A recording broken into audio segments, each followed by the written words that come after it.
राम भगवान के देखियौन ओहो खेलने छथिन। ई स्टार्ट जे अछि ने से राधे कृष्ण भेलै। राधे कृष्णसँ ई स्टार्टिंग होलीके भेल छनि।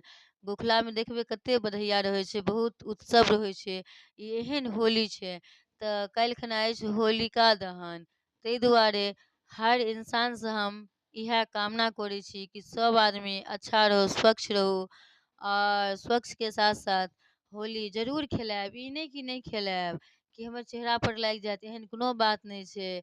एहनो कोनो दाग होइ छै जे नहीं छूटै छै। ई तऽ कलरके दाग छै, छूटि जाइ छै, प्रेमके दाग छै। ताहि दुआरे होली खेलेबे करब, मस्ती करबे करब। जे केओ जेंट्स छी ओसब नहीं अगर मलपुआ बना पायब तऽ मीठा भोजन बना लेबे टा करब, ओहिके साथ खेलब। ओकर बाद एतबी लिमिटमे रहब जे कि अपन होश हवसमे रहब, अपन माँ बापके ख्याल नहीं भूलबनि, अपन फैमिलीके ख्याल नहीं भूलबनि।